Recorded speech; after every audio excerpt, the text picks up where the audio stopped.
29-30, the year in which the fiscal rules bind. To zoom out even further, we now know that this is currently forecast to be the largest tax rise in Parliament on record. And that's when we think about taxes that have sort of been announced in budget. So this is combining the tax rises from the budget last year and the tax rises from the budget this year. It's important to note that these aren't the only increases in the tax paid in Britain that we have seen over the course of the last couple of years. Things like the economy becoming more tax rich and the sort of long-run effects, the lagged effects of tax increases by the last government, particularly the threshold freezes, are also coming down the line, meaning that taxes overall have risen by more than that over the last couple of years, or are set to increase by more than that over the Parliament. On the other side again, when we think about spending, we also saw new spending measures. So we saw higher taxes and higher spending. On the spending announcements, a lot of this comes from welfare. We saw extra spending on welfare, first from ending the two-child limit, and also, although it was announced earlier, from the U-turns to disability insurance and winter fuel that were announced earlier in the summer, but were formalized in the OBR's forecast today. My colleagues will talk more a little bit about what those mean for households, but from a public finance perspective, they represent a chunky increase in spending. Now, the other thing we saw was some degree of restraint or cuts to public service spending in 2028-29 and 2029-30, a few years down the line. The idea behind this is that we'll halve real terms growth rate in day-to-day spending. But this has been framed as additional efficiency savings for the government, for the departments to find. Now, it's worth noting that 5 months ago at the spending review, we saw really ambitious plans for public sector productivity published that were going to generate a lot of efficiency savings. The government has now come back 5 months later and say they expect to find more. And these are making a sort of sizable change to the kind of overall fiscal picture. These are expected to save around $4 billion in 2029-30. That's around a third of the increase in headroom that the Chancellor has found. So this is really meaningful for how we think about headroom going forward and about the fiscal picture going forward. And it's not without risks. We've seen time and time again that governments have a clear tendency to promise future cuts, which they don't go on to deliver. And given these savings are really ambitious, it seems there's a chance we could be here again. Overall, when we look at the total change to borrowing, what that means is this is a heavily backloaded budget in saving overall. So in the first 3 years of the forecast, up to 2028-29, we see higher borrowing. But in 2029-30, we do start to see borrowing reduce relative to what was expected in March. So where does this leave us? The way I'm going to show you this is with a sort of budget in one chart. This is Rachel Reeves' headroom. It's how she's doing, how the current budget deficit is doing, and how she is doing against her primary fiscal rule. So in 2029-30, the Chancellor has to run a current budget surplus in order to meet her fiscal rule. Now, back in March, she was doing this with around 10 billion of headroom, but she was also doing this with several years to spare. So by 2027-28, she was expected to be she would have been borrowing enough to meet her fiscal rule if that was the year that binds. However, it's worth noting that 10 billion of headroom was really quite a small amount. And as I'll discuss in a minute, meant that she was exposed to all sorts of minor economic shocks that could throw her policy trajectory off course. Now we have a very different picture. We have higher borrowing in the first up until 2028-29. The current budget deficit will be higher for most of that time, and we will only start to be running a current budget surplus by 2028-29.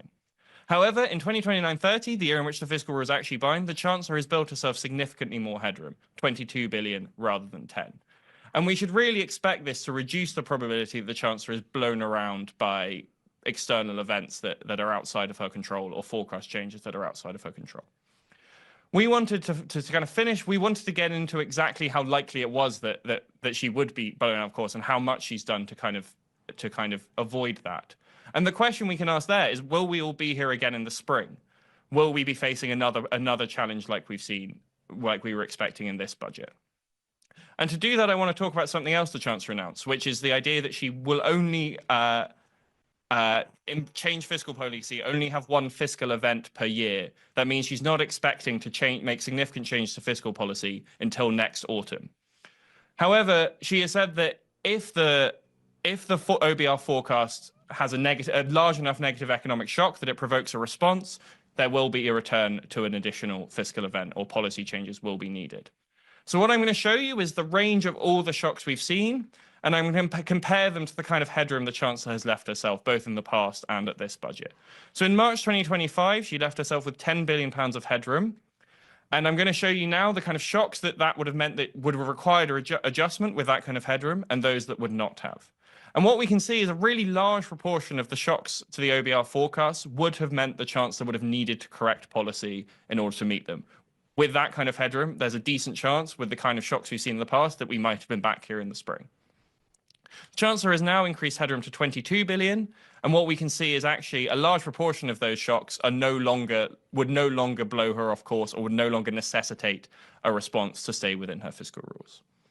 So this is really welcome. This means that effectively we are more likely to we're less likely, the Chancellor is less likely to be kind of forced into another fiscal event, and this should reduce kind of speculation leading up to future forecasts. So the conclusion, in short, what we saw was higher underlying revenues in the forecast, higher spending pressures in the forecast. And this was topped up with higher taxes in policy and higher spending in policy. And overall, what this means, because of the backloaded nature of it, is that we have more borrowing in the next 3 years and less after. Now, there are some commendable decisions in this. First of all, it's more than doubled headroom. This should reduce the sensitivity of policy to forecast changes. In addition, the more transparent treatment of send pressures is really welcome. It was not good for us to be kind of overshooting borrowing consistently when we all knew that the send costs were rising. But there are also some risks to deliverability. These tax increases are highly backloaded, and it's worth noting are mostly set to kick in what will likely be an election year, while departmental spending is now even more front-loaded, leaving clear pressures down the line and in particular decisions for the 2027 spending review. Meanwhile, it's worth noting that this 1/3 of the increase in headroom that we do think is good comes from these efficiency savings that are very ambitious, and that should tempt that, and there are risks to how deliverable those will be. With that, I'm going to pass on to Isaac to talk you through some tax measures. Thank you very much, Nick. Oh, sorry, this is an appendix. Oh, I will flick through the appendix, which viewers can peruse at their leisure at a later time.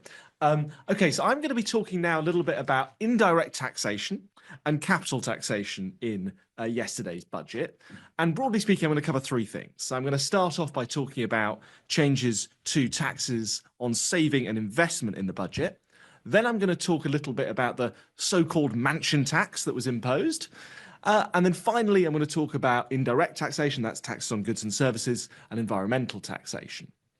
So let's start with taxes on saving and investment, and let's dive straight in at the deep end with changes to the taxation of salary, sacrifice, pensions. Now, just in case anyone isn't completely up to date, I thought I would provide a quick reminder of how pension contributions are treated for the purposes of national insurance contributions, or NICs. Now, withdrawals from pensions are always free of NICs. It's only contributions that are ever taxed. And when it comes to employee pension contributions, those incur both employee and employer NICs. Employer pension contributions, on the other hand, don't incur either of those. They're completely untaxed when it comes to NICs. And what that means is that employer pension contributions are more likely taxed. It's a more attractive way to make contributions to your pension. And one way in which people respond to that is through coming up with salary sacrifice arrangements. Now, about 1/3 of employees who contribute to a pension are in one of these arrangements. And what it basically means is that an employee sacrifices part of their salary, and in return, the employer makes a NICs-free pension contribution on their behalf. Now, in some ways, salary sacrifice is a bit of a strange, sort of anomalous part of the system. It's quite convoluted.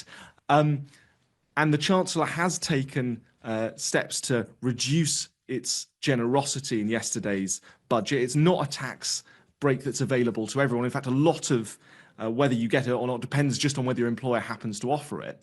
Fundamentally, though, salary sacrifice isn't the core anomaly here. It's a symptom rather than a cause of what's going on. The fundamental anomaly here is the big difference in tax treatment between employee and employer pension contributions. And just worth bearing in mind, that's not something that changed at all in yesterday's budget. It's really just a shifting of this boundary slightly in one direction rather than fundamentally addressing these differences. So with that in mind, What actually happened at yesterday's budget? Well, the budget capped these salary sacrifice contributions at £2,000 a year. And that's going to raise about £2.5 billion. Now, because employee national insurance contributions are charged at a main rate of 8% and then a higher rate of 2%, it's actually the case that for those earning below £50,000, the tax increase is bigger than for those earning above £50,000. Nevertheless, most of these contributions and most of the people affected by the tax are going to be people with higher earnings. About a third of total affected contributions are made by those earning over £100,000. So how would we expect people to respond to these tax changes? Well, one way in which we might expect them to respond is they'll just contribute less to their pension because it's now more heavily taxed. We might also see a shift towards ordinary employer contributions. So contracts may adjust in the market so that employers start offering maybe slightly lower salaries, but higher pension contributions. That wouldn't be salary sacrifice, but it might in effect have a look quite similar. And finally, this is ultimately an increase in NICs. And so we'd expect it to see a reduction in total work done, both because people are now being taxed more heavily on their work and because people are more expensive to employ. Okay, so a second sizable change that happened at yesterday's budget was an increase to all rates, apart from the additional rate of dividend tax, to income tax for dividends, property, and interest income. Now, that raises about £2.5 billion, and it will predominantly be coming from the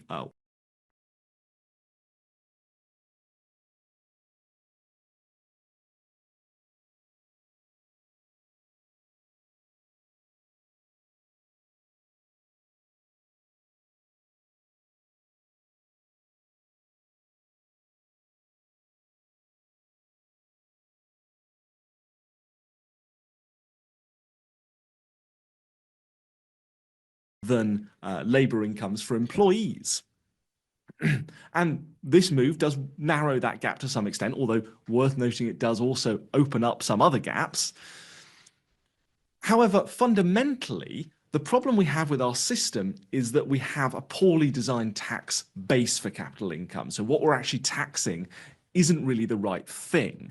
And what that means is that because the Chancellor's just tweaked rates rather than grappling with more fundamental reform, she's left with a bit of a trade-off that, yes, she's managed to narrow some of those gaps, but she's going to do so at the cost of exacerbating distortions to saving and investment, which is what we'd expect these changes to do.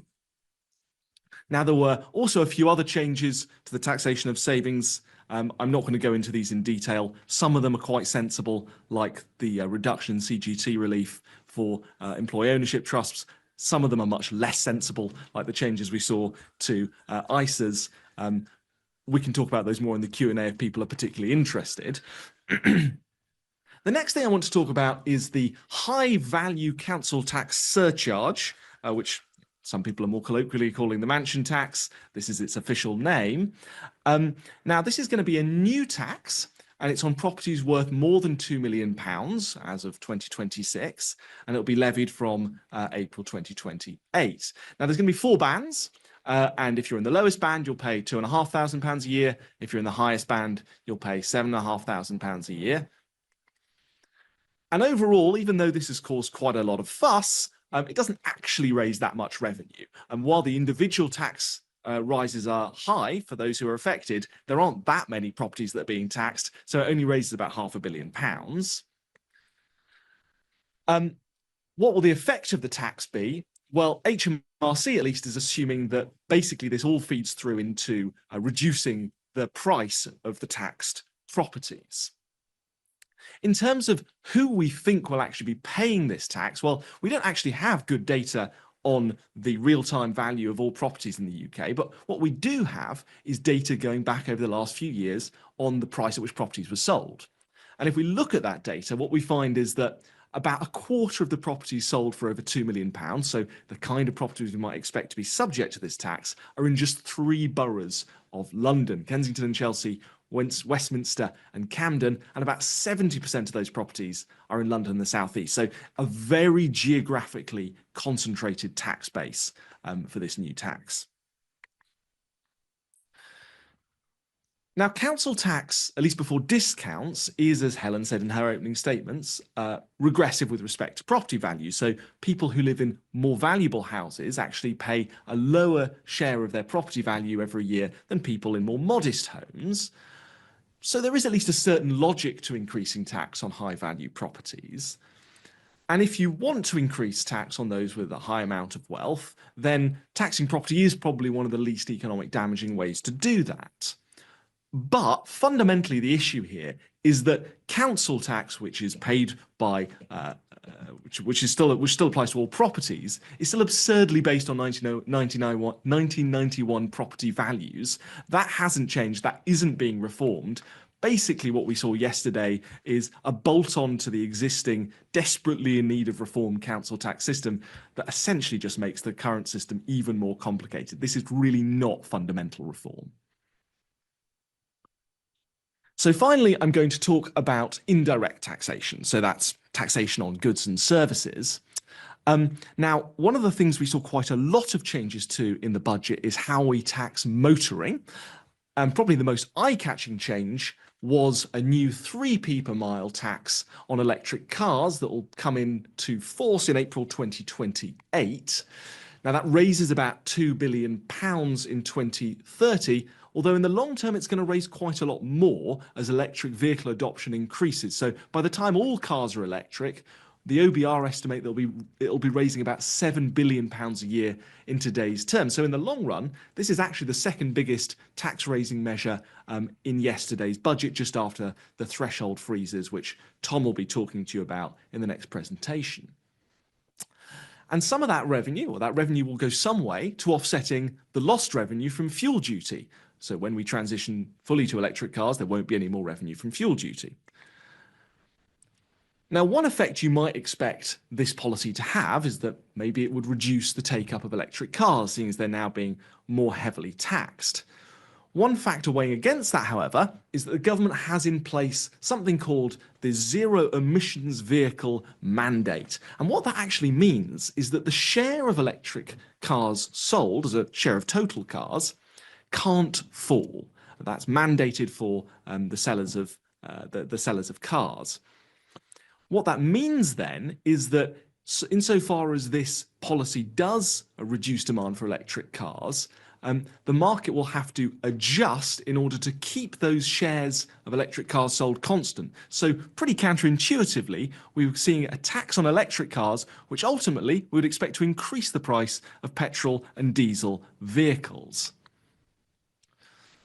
Now, one question you might ask is, okay, we're going to lose this revenue from fuel duty. Why do we need to recoup it through taxing electric cars? Can't we just get it through income tax or VAT or some other source?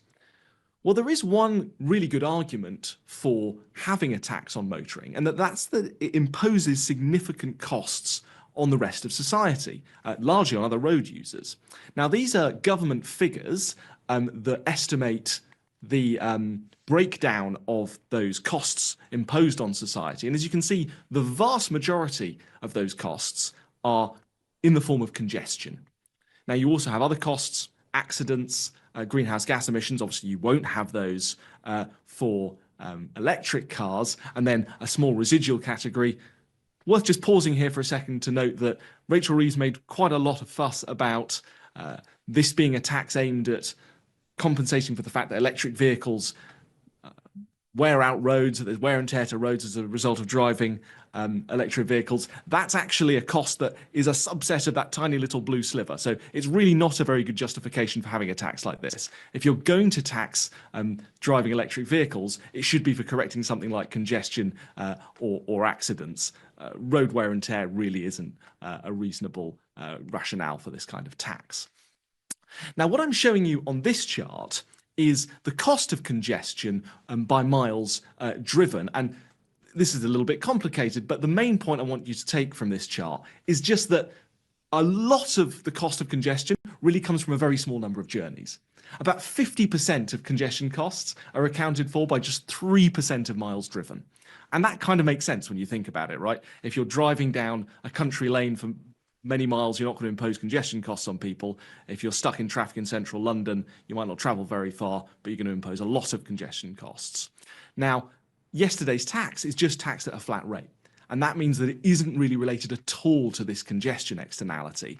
And that means it doesn't really do a very good job of correcting for the costs of congestion in the way that we might want this kind of tax to do. So the government does deserve some credit here. Governments have prevaricated on this issue of how electric vehicles are going to be taxed for quite a long time. They at least have a plan. And although current design isn't perfect, it will be easier to do this now than it would have been if they'd left it even further into the future when more and more people have electric cars. But a congestion-based tax really would have been a much better option. I now want to talk a bit about energy bills. So there are quite a few changes to how electricity suppliers and energy bill suppliers are taxed in the budget. There were two small changes which are permanent that I'm not going to go into a lot of detail. One, you'd expect to increase prices of energy. One, you'd expect to reduce. Overall, you'd expect those two to still be reducing energy bills. The big ticket item, though, was a temporary reduction in the tax paid by electricity suppliers through something called the Renewable Obligation Levy. Now, basically what's going to happen is that a portion of that tax that's currently paid by electricity suppliers is going to be paid instead through central government taxation, and we'd expect some of that to feed through into lower bills for consumers. But that's only going to be in place for 3 years. It's a temporary measure, and then it's going to come to an end. What does that mean for energy bills? Well, the combined impact of those three policies on average annual energy bills for the first 3 years, that temporary period while the big policy's in place, is going to be about £131, so a pretty substantial reduction. But after the renewables obligation reduction expires, it's going to fall to just £39, so much more modest in the long term. Now, one sort of fun fact here is that you'd expect lower prices of electricity to lead to more consumption of electricity. And so you might worry that that's going to lead to more emissions as a result of more electricity consumption, but that actually won't be the case. And that's because electricity generation comes under the UK emissions trading scheme, which caps total emissions across a group of sectors, including electricity. So when you get increased demand for electricity, what that's going to effectively do is push up prices and reduce emissions from flights, energy-intensive industries and other areas. So we've got a reduction in tax on energy bills that may lead to an increase in the price of flights. Again, not the most intuitive outcome.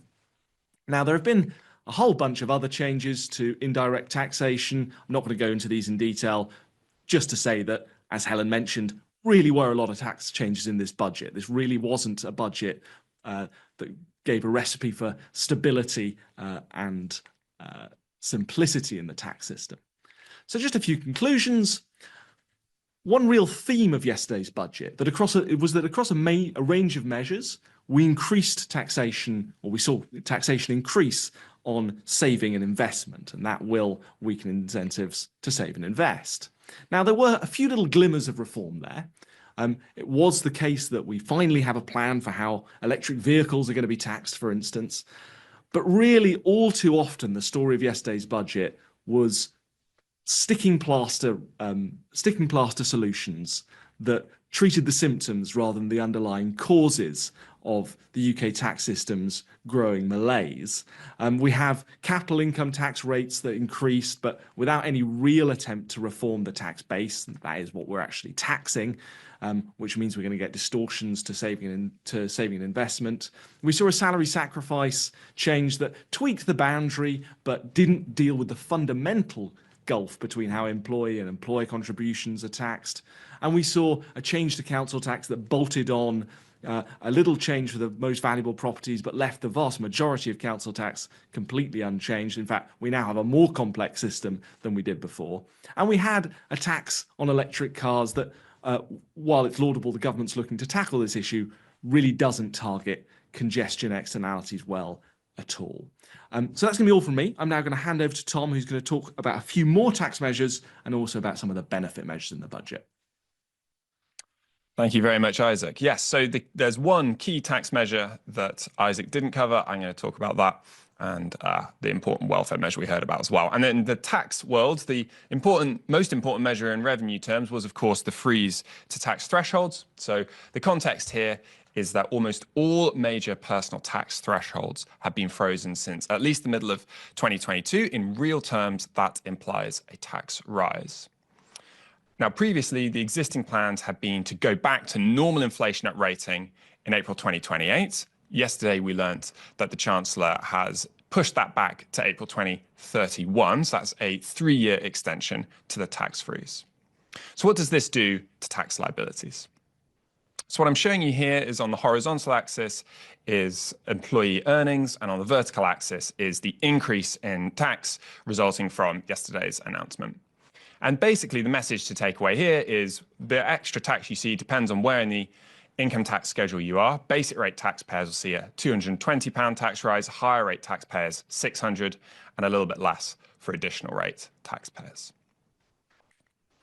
Now, taking the freeze as a whole, by 2030, the beginning of the next decade, we are set to see 5 million more people paying income tax than there would have been if there had been no freeze. 700,000 of those are coming in the last 3 years of the freeze, so the extension that we heard about yesterday. A further 5 million are set to pay higher rate tax, that's the 40% rate.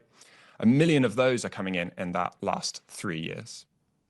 And let's look now at how this changes the shape of the tax system. So what I'm showing you here is the distribution of employee earnings over time. And then I'm overlaying here what the higher rate threshold, the point at which you start paying 40% tax, what that would have been had there been no freeze, had the high rate threshold just gone up with CPI. And you can see it bobbing around a little bit under the 90th percentile of employee earnings. That means that about 10%, a little bit more than 10% of employees paying higher rate tax. Now, the existing freeze meant that the higher rate threshold was already due to decline quite a bit in real terms. Once you add on the 3-year extension that we found out about yesterday, it actually goes a little below the 75th percentile of employee earnings. And so what that means is a quarter of employees are set to pay higher rate tax. Now, of course, the point of this tax rise is to raise revenue, and raise revenue it does. Given the inflation forecast, it's expected to raise £13 billion by the beginning of the next decade. But of course, this is based on inflation forecasts between 3 and 5 years from now. Those are very difficult to predict. Wouldn't be at all surprising if things didn't turn out exactly as the OBR expect right now. And based on previous differences between forecast and outturn inflation, speaking roughly, we'd expect about a 1 in 4 chance that the reform would end up raising more than £21 billion. That's if inflation turns out higher than expected. And a 1 in 4 chance that it would raise less than £8 billion if inflation turns out less than expected. And so you can see that the yield from this reform is in fact quite uncertain. Okay, with that in mind, let's head now to the major welfare reform that we learned about yesterday, and that was the scrapping of the 2-child limit. So a quick primer on the 2-child limit. This is in universal credit, the main means-tested benefit for working-age families. Universal credit claimants usually get an extra £3,500 per year for each child, but they don't get that extra cash for third and subsequent children born after April 2017. So this is the 2-child limit. The Chancellor announced that this is going to be scrapped this coming April. That increases benefits for a bit over 500,000 families in 2029 at a cost of about £3 billion. And the government estimates that it will reduce child poverty by about 450,000 or 3%. That number looks about right to us. It's a measure that's well targeted at reducing headline poverty. That's because poverty amongst children in larger families is about 44%, quite a bit higher than poverty amongst children in smaller families at 24%. However, it's much less well targeted at dealing with deep poverty. So there's about 140,000 children who are in particularly poor families who are affected by a separate benefit cap as well. And so when the 2-child limit is scrapped, they actually won't gain anything at all. Let's look now to how the budget reforms affect richer and poorer households. So here I'm showing you richer households on the right, poorer households on the left. I'm showing you the impact of budget reforms next year. Now, it's not possible to model everything here. I'm here just showing you some of the key policies. And so in particular, this graph is showing you the impact of abolishing the two-child limit and a cut relative to existing plans in fuel duty. You can see it's an increase in incomes, particularly at the bottom of the income distribution. That's coming from the abolition of the two-child limit. But now if I zip forward to 2030, you can see the picture changes quite a bit. So this most importantly incorporates the tax threshold freeze, and you can see it implies quite a lot larger declines in income towards the middle and top of the income distribution. Now, what isn't shown here is a higher tax on savings, dividend, and property income, and the restrictions on salary sacrifice, things that we were just hearing about from Isaac. Those are takeaways, and they're takeaways that are targeted towards the top of the income distribution. Also not shown here is the ending of an energy levy. That's a giveaway that's sort of fairly flat across the income distribution, and an expanded warm homes discount that basically is a takeaway from higher income households and a giveaway to lower income households. And essentially, if we incorporated all of these policies as well, it would only make these yellow bars here look sharper still. So larger giveaways at the bottom of the income distribution and takeaways at the top.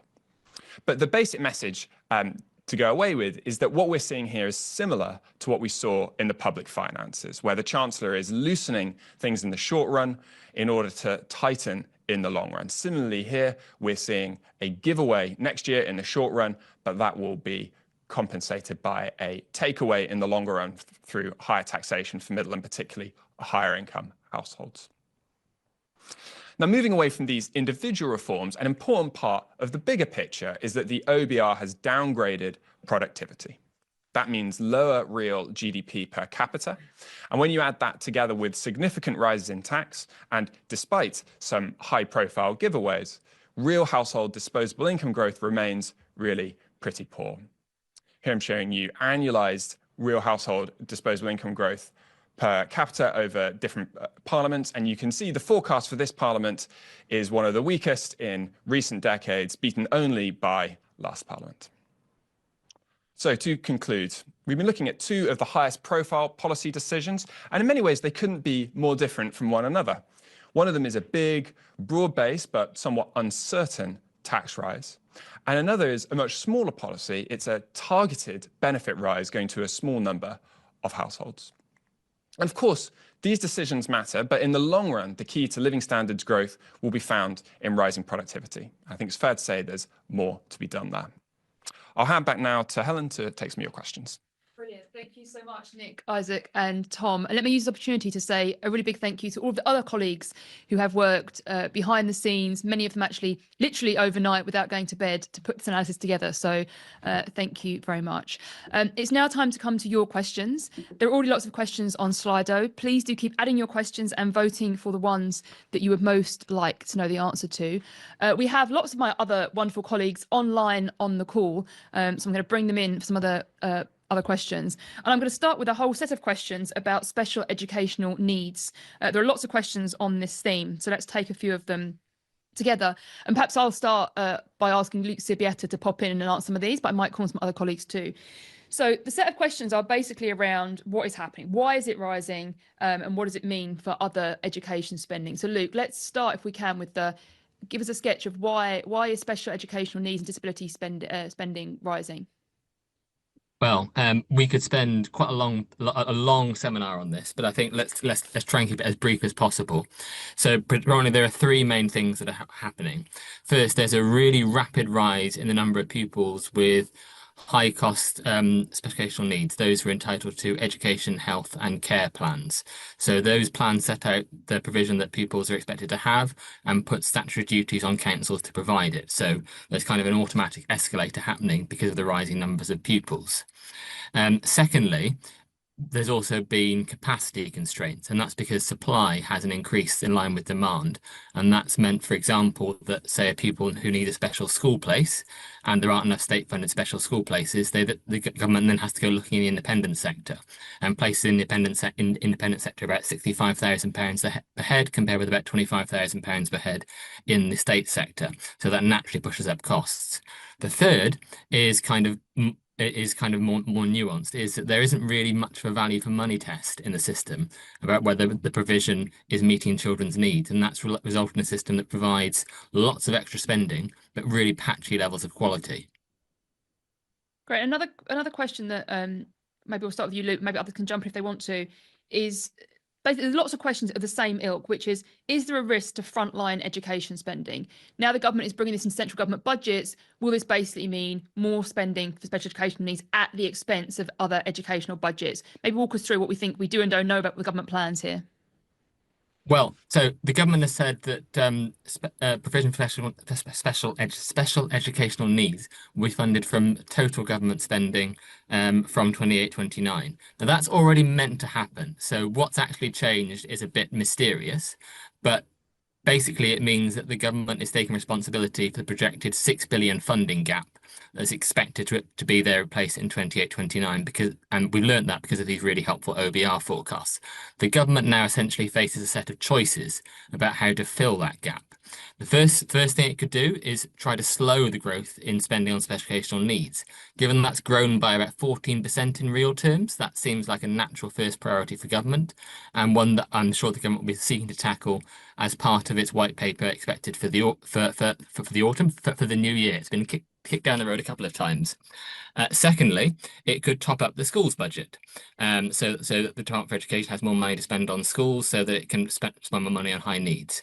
The third option it could do is to reduce mainstream school spending to pay for higher needs funding. Now, those two last choices are difficult things to do. So to exemplify what it would mean, 6 billion is equivalent to around 9% of the overall schools budget. So that would be a really big top up.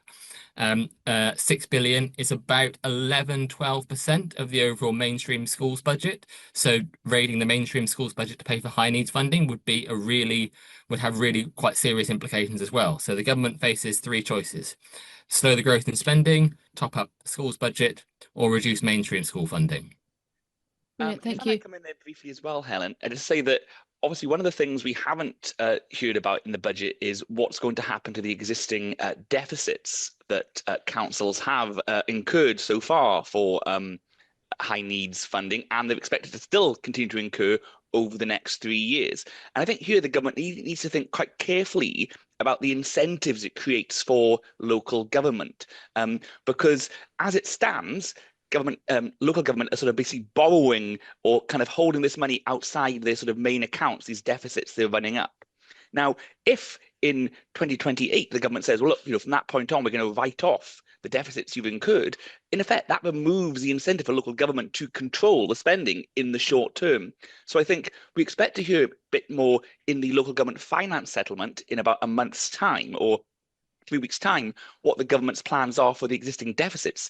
But in designing that, it needs to make sure it dovetails with its plans for reform of SEND and its plans to centralise sort of responsibility for funding these. Otherwise, you could find that in the short term, councils just say, well, look, no, in the long term, government's paying for this, and they're going to write off our debts.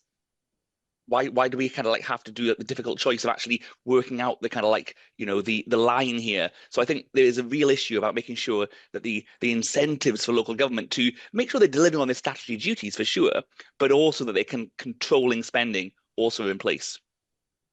Great, all of which speaks obviously to needing real serious reform of this area. Right, let's move on some questions. Ben, I'm going to bringing you in on this. So Ben Zaranko, I'm going to ask the questions too. So a set of questions about spending pressures. Suping Chang from the Telegraph asks, what are the main pressures down the road not addressed by this budget, and how big are they in pounds billion terms? Will Rachel Reeves have to come back for more? Part of that is it about SEND pushing up on those pressures? Ben? Well, one quite simple way to think about it is that some of the pressures highlighted and discussed in the budget might turn out even bigger. So there was an upwards revision in the path for disability caseloads, for example, that could go even higher. We've just talked a lot about SEND, that could go even higher. Asylum costs is now an expectation that's going to cost a lot more to house asylum seekers than had previously been expected. Maybe that will go even higher. So there's those things. I think there's a set of challenges around public service delivery where in a world with slightly higher inflation, with squeezed budgets and cost pressures all over the place, can they still deliver on what the government is wanting them to deliver on? If NHS waiting lists stop falling, for example, will there be pressure there? Additional costs on the NHS are always an issue. At the moment, in particular, there's worry about costs on drug prices, public sector pay across the board more generally.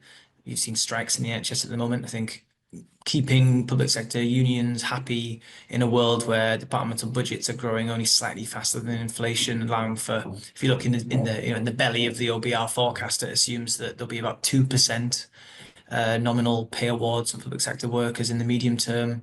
That's not loads if you're looking to restore pay. So I think there's spending pressures all over the place. There's the big promise to increase defense spending as a share of GDP as part of our NATO commitments. All of those aren't really new, and we don't know which ones will crystallize, but those are all risks to the forecasts. And looking at the last 5 years, we know that spending does have a habit of turning out higher than the government might like. Yeah, and of course the Chancellor has got some more headroom, so she could weather some more shocks to spending. But I think it is right that there's more upside risk in some of those spending pressures. While we have you, Ben, Richard Partington from The Guardian asks, could credible savings be found on public spending? How much in billions terms? Or are pressures such that the Chancellor will struggle to deliver meaningful savings? And on the flip side, has pre-election austerity been baked in? So could she find spending cuts? Yes, the government could find spending cuts if it wanted to. It's already penciled in some cuts relative to previous plans in this budget, including for one of the years covered by the spending review. Those are largely being framed as efficiency savings that have been uncovered since the big exercise in the summer when they were on the hunt for efficiency savings. These are extra ones. The intention is that they won't affect the quality of provision of services. Let's hope so. I'm sure the public sector does have scope to become more efficient. Maybe that will turn out. But I think that more generally, if you want to make serious cuts to public spending, and this goes for reform, this goes for the Conservatives as well, we need to be thinking about what it is that we want the state to stop doing, what it is we want to start charging for, what it is we want to means test. We want to be specific about things rather than just waving our magic wand and hoping the savings will materialize. In terms of pre-election austerity, well, spending will still be growing overall on public services, just be growing really quite slowly towards the back end of this decade. And if you look, the OBR did a nice piece of analysis on this as well. Once you build in the fact that we think the NHS will get more money, protecting the NHS has been a central part of this budget narrative as well. More money for defence as part of that NATO commitment. Once you build in all these extra things, send the aid, the promise to keep spending the same share of national income on aid, everything else, the usual suspects, the police, the prisons, the local government, HMRC, job centres, all that stuff is facing real terms year-on-year cuts. Now, whether that's austerity or not, there's no single definition on which everyone agrees, but that does look like a difficult pre-election period for the court system, for instance. So if that comes to pass, that'll be tricky. Yeah, I think backing up, it's worth emphasising that the point that you made, Ben, that cutting spending would not be easy, but it's certainly not impossible. A government who wanted to cut back spending would have lots of choices on how to do that.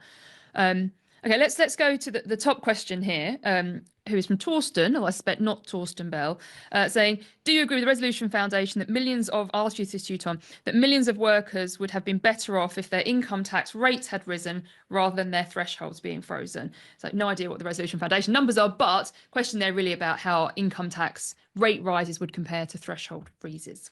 Yes, you saw in my slides that if you freeze thresholds, it's a cash tax increase. It's £220 to the basic rate taxpayer, £600 higher rate taxpayer. If you increase rates, then it's the amount of extra tax you pay grows with your income.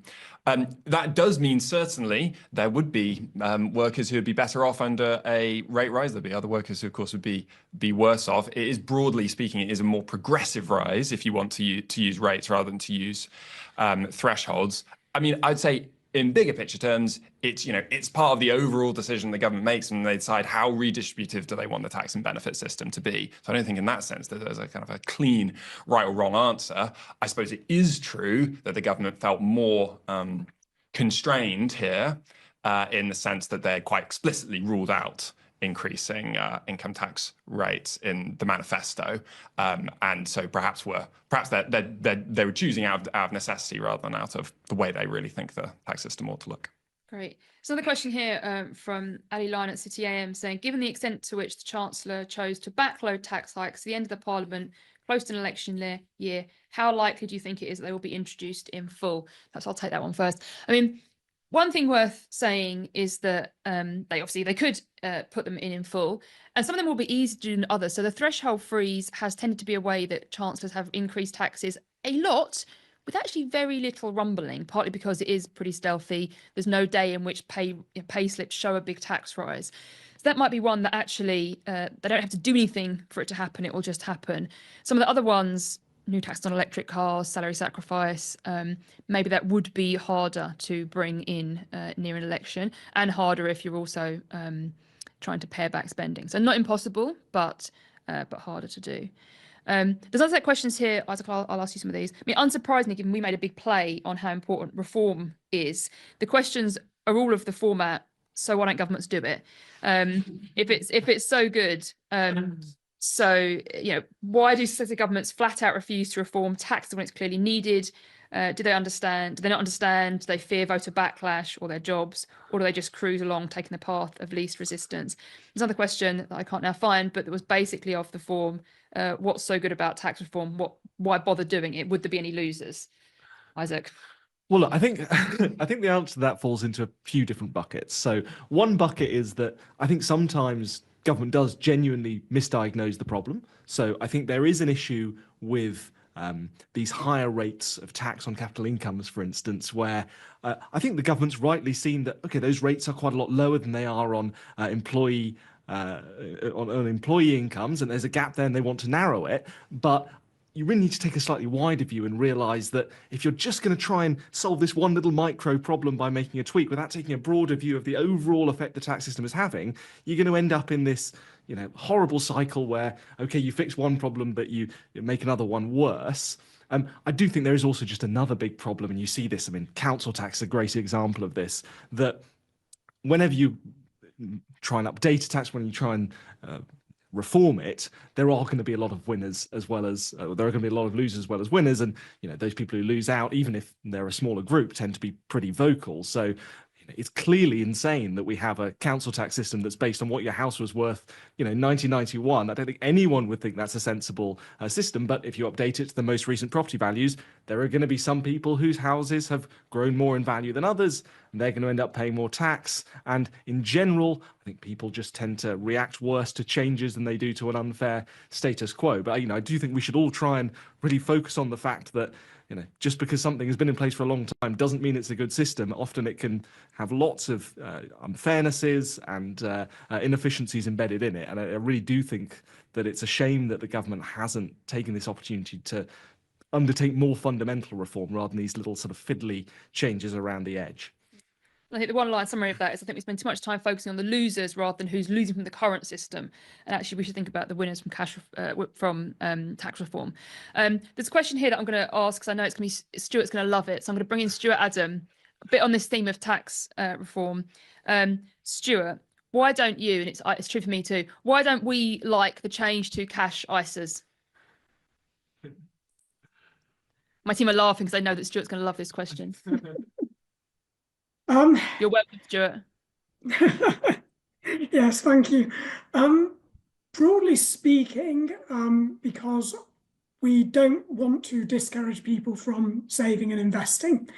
And Isaac was discussing in the context of changes to things like dividend taxation, property taxation, that there is a trade-off that on the one hand, we don't want to discourage saving and investment, but on the other hand, people that make very big returns on those investments because perhaps they get lucky, or because they have access to scarce opportunities, or because they essentially it's really a return to their labor, that even though it comes in the form of capital income, we want to tax those very high returns. If you're just putting money in the bank or in a cash ISA, you're not making lots of excess returns because you're dressing up your labor as capital or anything like that. You're just converting money today into money tomorrow. And I don't see why people should be penalised for doing that.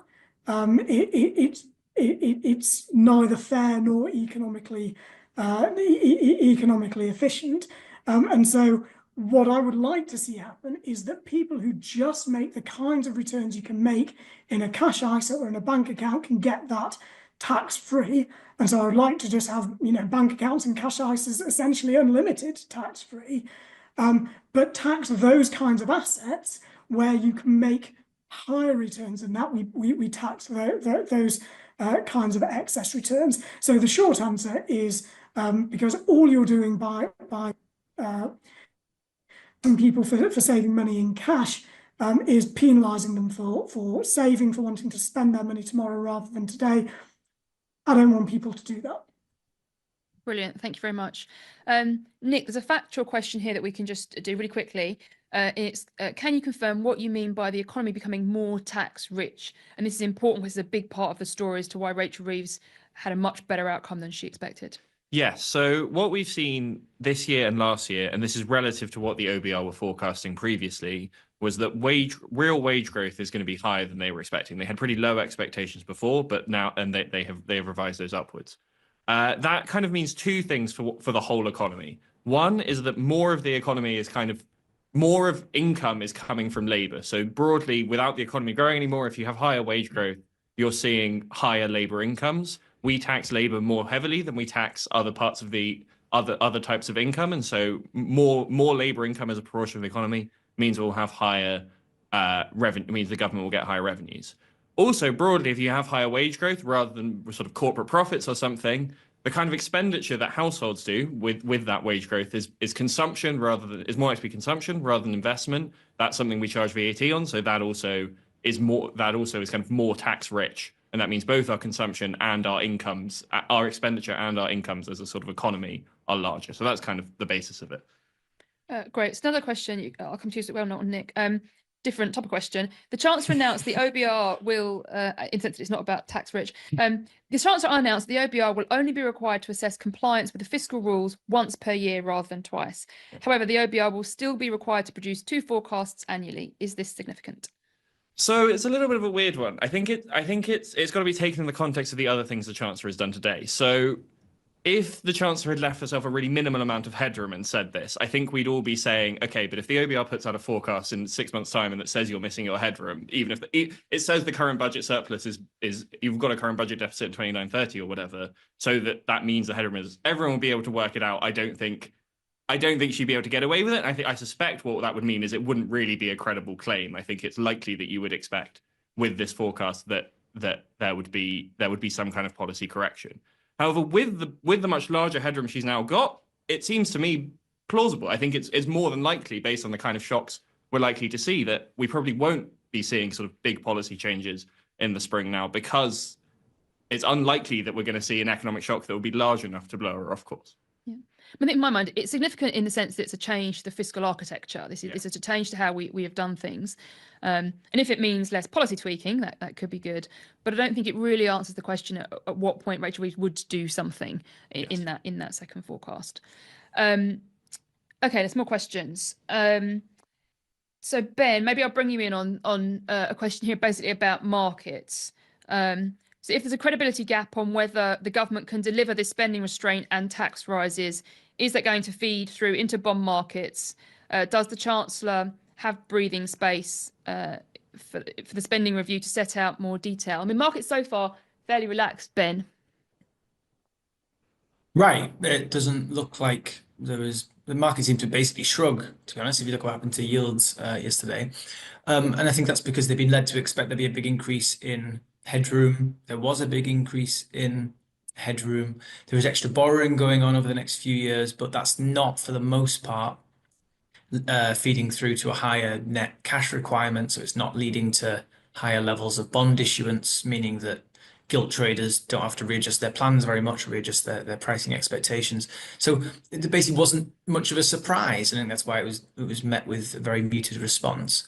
Looking forwards, as people crunch through the detail and start thinking about what's likely over the next few years, the path for future borrowing and for future bond issuance, they may start to worry that some of this won't be deliverable. Maybe some of that will be baked into pricing, but there's no sharp adjustment here. I think it was broadly viewed as a sensible enough package. I think there are some doubts about deliverability, but not large enough to to lead to any sort of market turbulence, I don't think. Yeah, and the government will clearly be pleased that rates haven't gone up as a result. Stuart, I'm going to turn to you next for a question related to housing. So Harriet Lyon at Daily Mail asks, what impact do you think the mansion tax will have on the housing market? Well, I think the main effect it'll have will be to reduce the prices of those properties that are subject to the tax. And HMRC and the OBR assume, forecast, whatever you want to call it, that the extra tax that's due on these will be reflected fully in property prices. So property prices will fall by the essentially expected stream of tax payments due to be paid on those properties, and I think that's pretty much right. I would expect property values to fall by that amount. I think there's been quite a bit of talk about this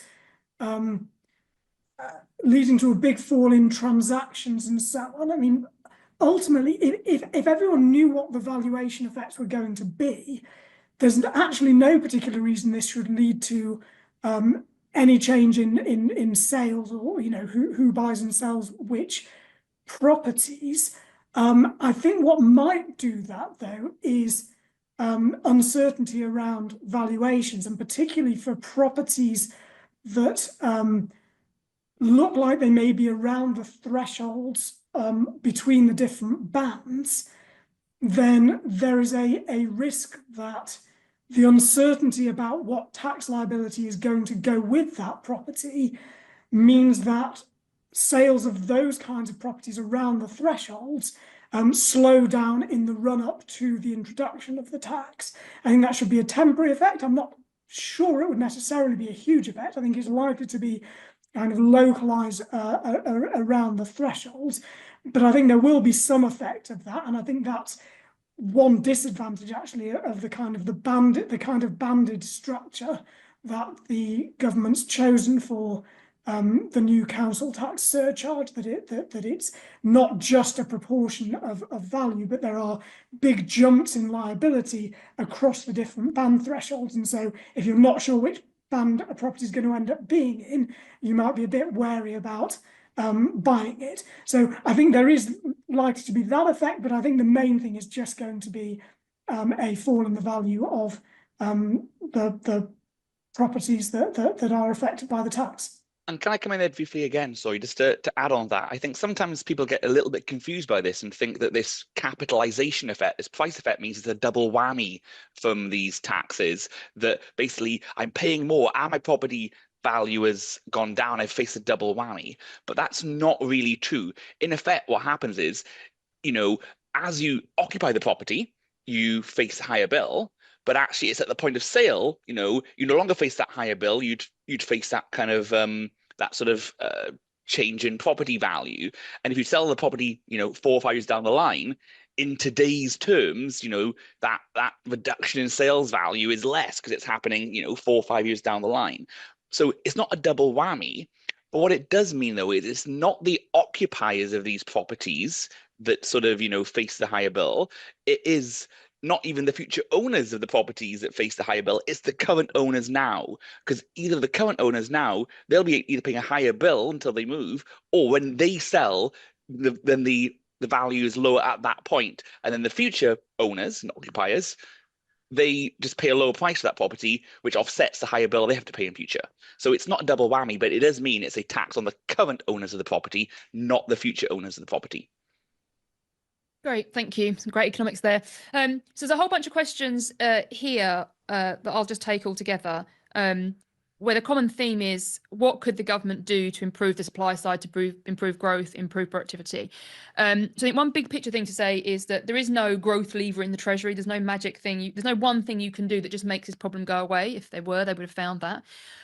You have to do the hard yards across lots of different policy areas. And there's lots of policy levers available here, everything from regulation and competition policy and employment policy, things like education policy we haven't talked about today, but actually getting that right and making sure that people have the right skills, that employers and potential and future employees know what the system they're going through looks like, that we're investing in the right thing.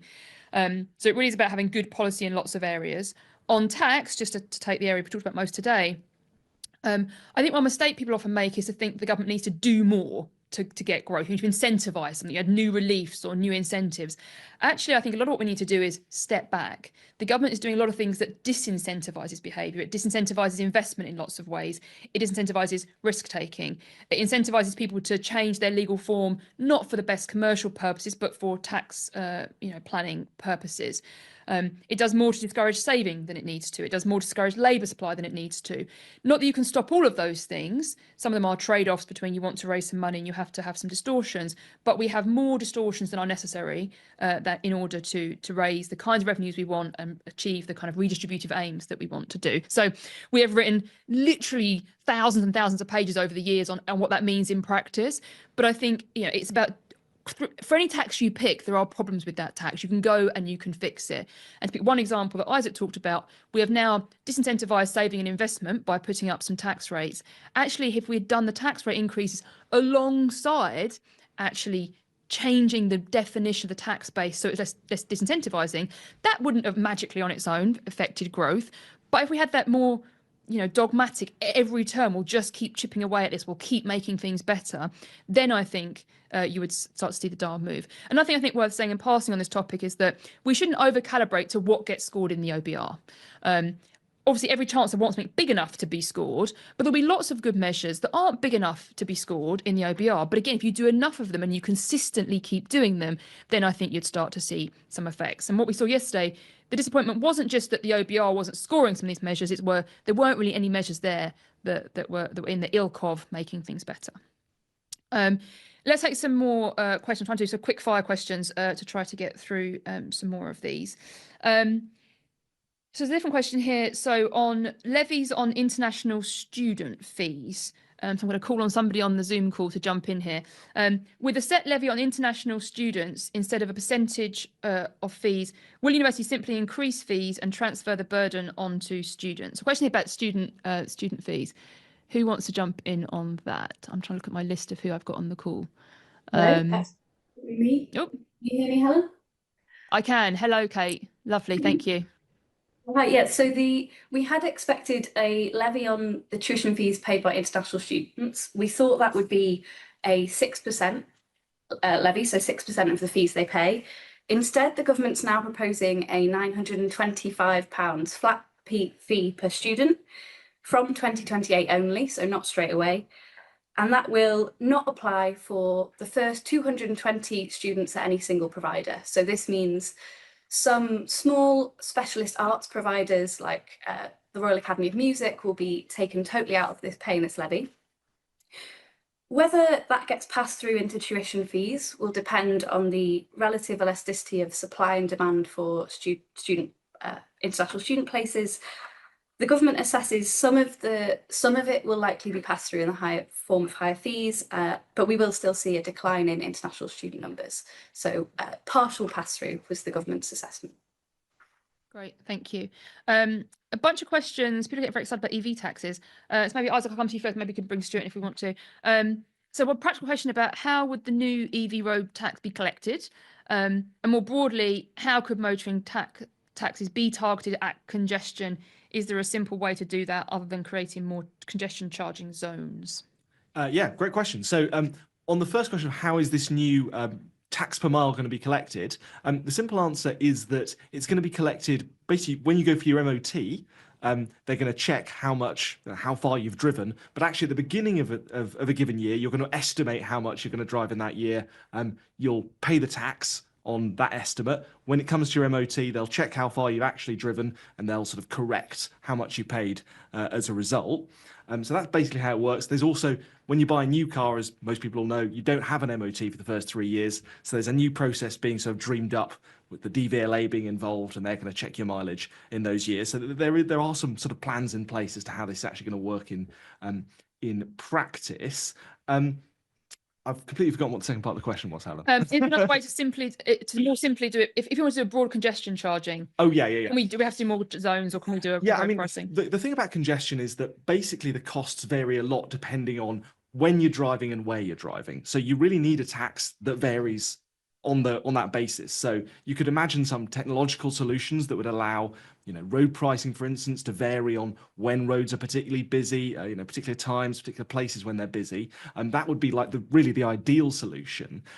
This kind of tax where you just tax per mile, as you were saying before, it really doesn't work that well, because there are a lot of miles driven that really just don't incur any congestion and aren't imposing costs on anyone. And so taxing them really isn't correcting for the externality that you're really trying to target. Great.